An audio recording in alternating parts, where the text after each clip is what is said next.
So accounting, you said it's a cycle. We started with the source documents. So from the source documents, we prepared the books of original entry. Yeah. From the books of original entries, we posted to the ledgers. Now in the ledgers, we extracted a trial balance. A trial balance, when we are making the ledgers, our cash book, we reconciled. Also, when we are extracting the trial balance, we corrected the errors. Now, we are now preparing the financial statements.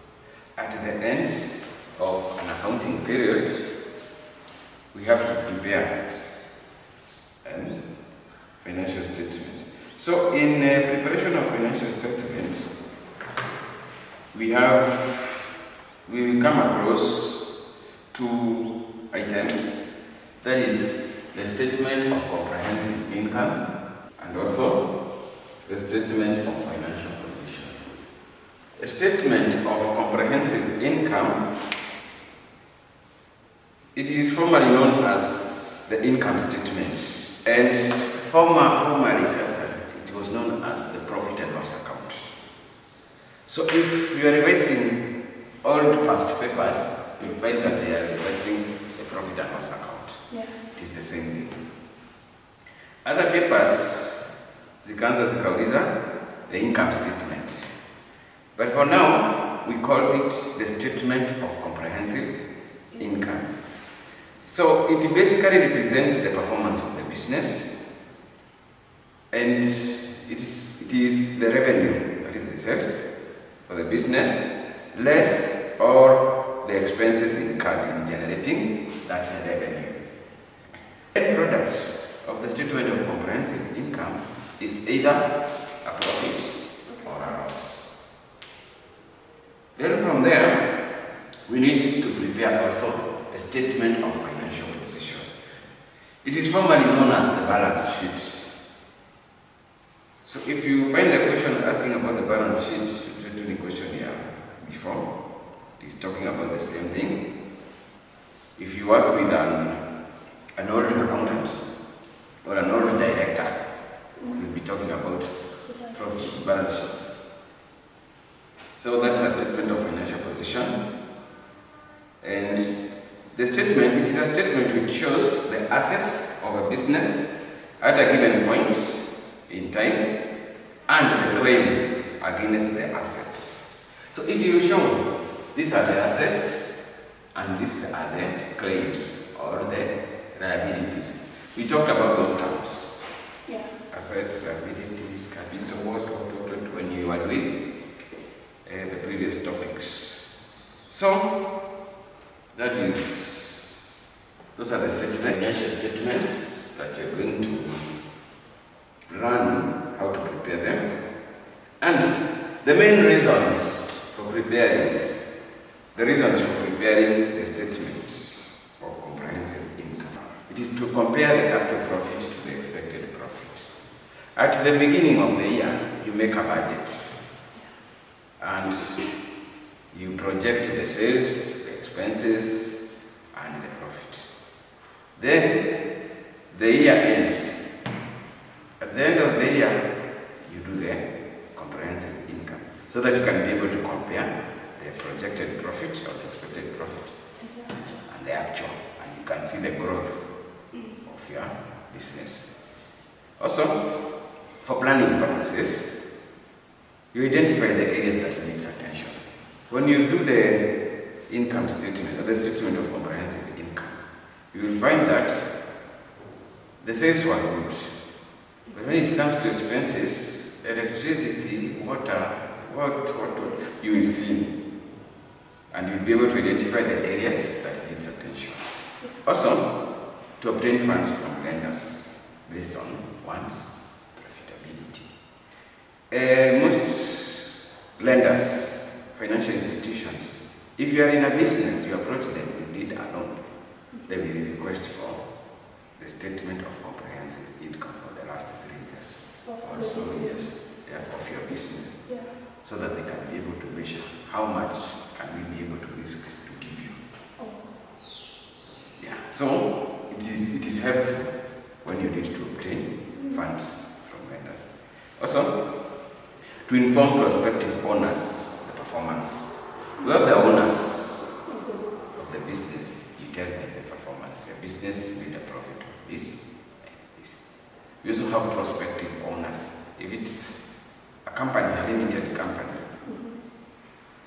and we have some people who are not shareholders, but if they see the business is very profitable, they'll be able to invest in the business. So the incomes, the statement of comprehensive income, it informs the prospective owners of the performance.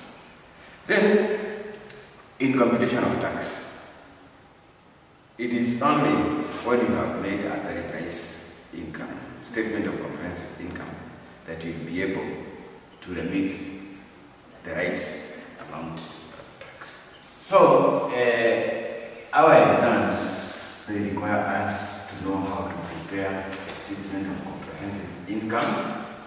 So it starts like this: statement of comprehensive income for the period ended. Then you give a date. Okay?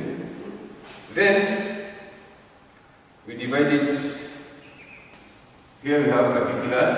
Then we have columns for shillings. Mostly now there will be shillings thousand.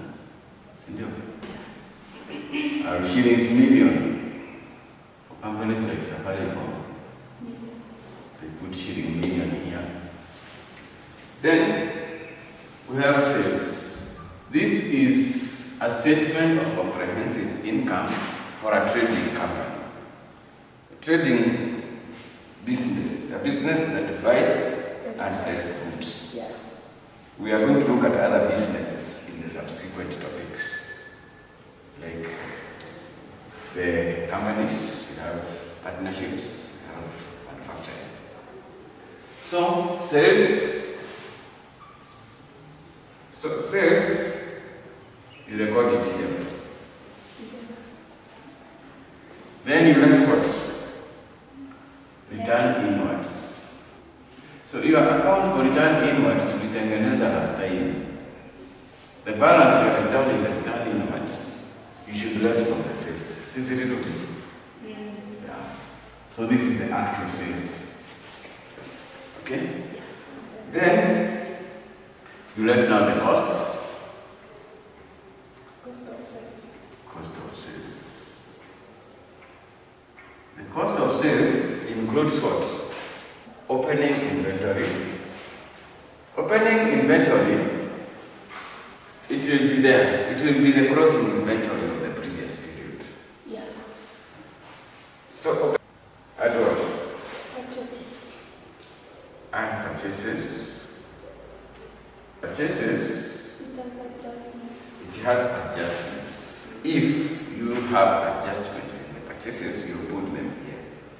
Number one, add carriage inwards. What is carriage inwards? Carriage inwards is the cost of transporting the goods from the supplier to your business. If you incur any cost in that transportation, in that transporting of the goods, you add it here. Yeah. So that it gives you the actual cost of those goods. It is the amount that you bought plus the amount that you incurred to bring them to the premises. Then you less what? Return outwards. Return outwards are those goods that you bought. They were not fit and you took them back to the supplier. Then when you left that, this is now the actual amount of purchases. So you add now to the opening inventory, you get goods available for sale. Then from there you less the closing inventory. So basically, these items, they will be provided in the trial balance. Yeah. The closing inventory will be provided as additional information. We don't operate a ledger for inventory. The inventory, it is controlled in these ledgers. When the inventory comes in, we record in purchases. Okay? Or return inwards. When it goes out, we record in sales and return outwards. That is why we record the movement of inventory. So at the end of the period, we do what we call inventory or stock taking. So the books, these books, their sales, their returns, zitakuonesha the actual balance of the inventory. And then you do the physical. And then that is how you are given mostly, in the questions you'll find that the inventory will be given as additional information, number one. So all these items, you pick them from the trial balance as quickly as possible. You now pick, remember the format. Then when you get there, this one, this is the cost of sales. This is the cost of sales. This is what you have been looking at here. Yeah. So when you less it from the sales, you get what? The gross profit. Gross profit is what now you have got from what you have bought and what you have sold. Then in some businesses, you will find that they have additional rooms that they are not using. Like they rent them out. Okay? Some of them they have go downs and they hire them. Whatever they receive now there, you add it here. Add income received. Income receivable. Like rent receivable. Yeah. Those income that are receivable, you add there. You have interest. They had an interest in commissions. They earned commissions in doing some businesses. Maybe they did some deal on behalf of somebody, they got a commission, you add it here. You also add discount received. Discount received is also an income. Get a final figure of all the amounts that has been received by the business. Then now, come across some of the incomes that I have not mentioned, like profit on disposal of assets. In a business, you have assets. Some of them, we dispose them. If it's a bus, or a vehicle, or a lorry, we dispose it, and then maybe we make a profit. From how we bought it, and we have used it, and then you have sold it, you get a profit. A profit on disposal is also other income. Okay? Yeah. A loss, a poor expense. Okay? We have income from investments. If you have invested in some shares, and then you receive dividends, all those incomes. So this is our income. This is our revenue. This is what we have been able to generate. Yeah.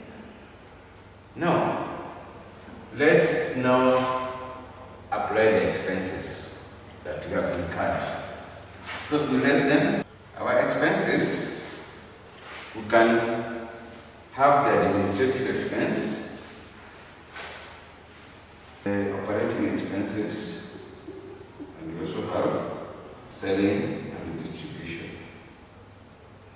I have just summarized the expenses so that we don't take big space. But for administrative expenses, we have rent, we have manager salaries, we have such things.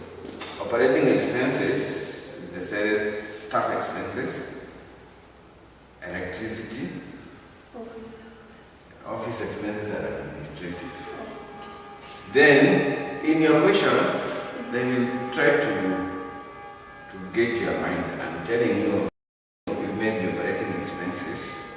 electricity should be a portion that a third is administrative and two-thirds is operating, like that. Yeah. Also, you apply your knowledge. The expenses that will be in the trial balance, you just put them.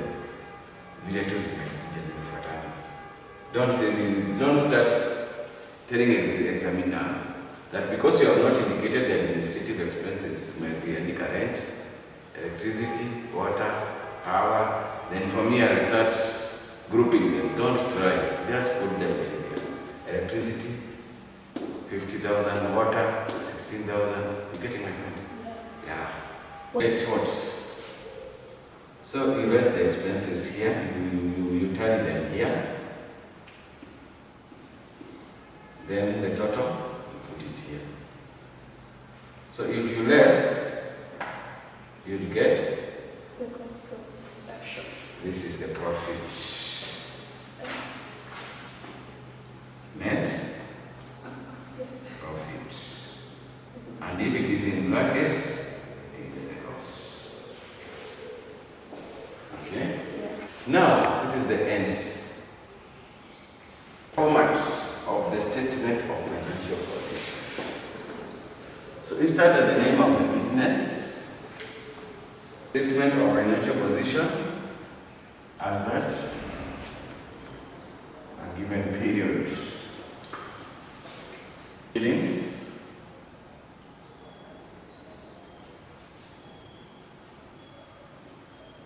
Shillings.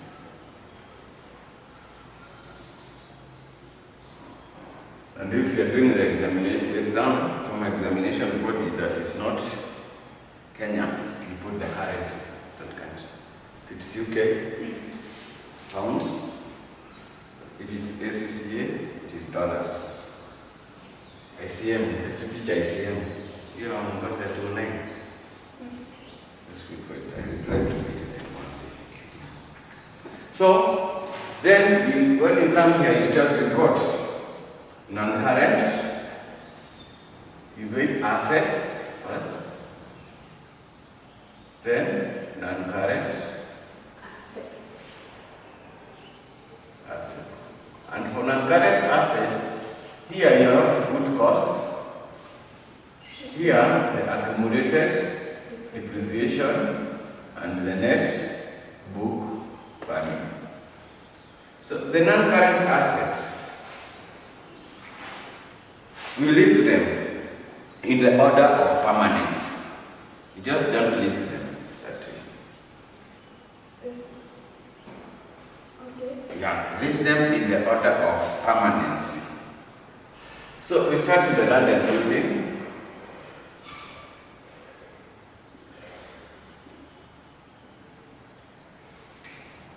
Generally, land does not depreciate. So, but sometimes you can have buildings depreciating. Okay? If it is there, you include it. Okay? So our format shows that this is the cost, you less the accumulated depreciation, you get the net book value. Then you have plant and equipment. What is plant? A heavy machine, which is fixed in the fabric of the building. Fixtures, furniture, and fittings. Fixtures in the cabinets, such things. Furniture, and tables, chairs, and what. Yeah. And the fittings? Fittings are those which are put on the wall. We have motor vehicles. That is the order. Okay? Yeah. Permanence. From the most permanent to the end. What is permanent between furniture and motor vehicle? Furniture. That is the non-current assets. You add them, you add the costs, now unaifunga. Okay? Yeah. Add the accumulated depreciation, now unaifunga. The net book value, it will remain open. You add the current assets. If you have intangible assets, you add them here. Before the We have copyright. You just leave them the way they are. Otherwise, you go and in one business. Okay? Yeah. Copyright, goodwill, patent. You can have, maybe, but you just list them here. No, they have a cost. They have amortization. Before you come to intangible assets here, we have leasehold assets. Yeah? Or you just put them here, leases. We have leasehold assets. When you talk about a lease, it's a rent for a long period of time, like 50 years or 100 years. So when you rent land or a building for 50 years or for 100 years, that's when you will put it cost, you less the amortization and the book value. Okay? So you add them here. This one also, you don't need them again. Then add from here, get the total assets. Then now, you come now to current assets. Current assets are listed in order of liquidity. They are listed in the order of liquidity in that you start from the one that is far away from being converted into cash down to cash. So you start with inventory. It takes a lot of time to turn inventory into cash, more than what? The accounts receivable, isn't it? Because this inventory, if you want to turn it into cash, you will first of all turn it into accounts receivable, isn't it? Yeah. Just then we work on some credit, and then you say input. So the amount that can be converted quickly into cash is what? The accounts Receivable. accounts receivable, formerly known as debtors. So if your question lacks debtor, like the accounts receivable na iko na debtors, usiseme tu kuambiwa debtors wanawekwa hapo. Then what else? When we come to the accounts receivable, we don't just record it here. We record here because in the future, in the subsequent lesson, we are going to learn about bad debts. So you less what? Provision for bad debts. When you talk about provision, we come to talk about it. Provision is money set aside. It has not been incurred. It is just money set aside to cater for a contingency. So provision for bad debt is money set aside to cater for bad debts if they come. So you have something like prepayments. Prepayments, they are those expenses that we have paid in advance. They are assets to us. Add them here. Then we also have short-term investments. Then we have bank. We have cash at the bank, and then cash in hand. But cash in hand and cash at the bank, they are the same thing at this level. Then, tunaendelea. I want us to continue down here. But because of lack of space, I'm going to start above, but it is the continuation of this. So we are through with the current assets. You tally them, you put them here. If you add to the non-current assets and the intangible assets, you get what? Total assets. And you close. Then from there, you go to capital and liabilities. We have our capital or equity. when it is equity, we are going to see it when we come to capital accounts, how we divide it into ordinary share capitals, how we state that, the disclosures, what you should write here for equity. It is ordinary share capital, fully paid, and so on. So our equity will be here, or our capital is there. Then we add what? We add net profit. The net profit that we obtained when we were doing the statement of comprehensive income, that figure is the one that you're going to bring it here. And if it's a loss, it will be in brackets. This one. Okay? So you add value less if it's a loss. Then, what else do you add here? If there was drawings,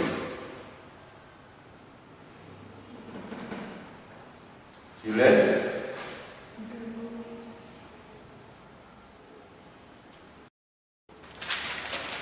drawings here, drawings in brackets, you less.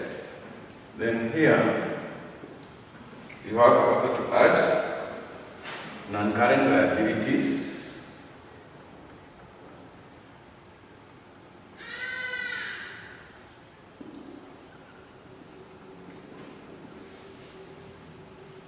So one, you have long-term loan.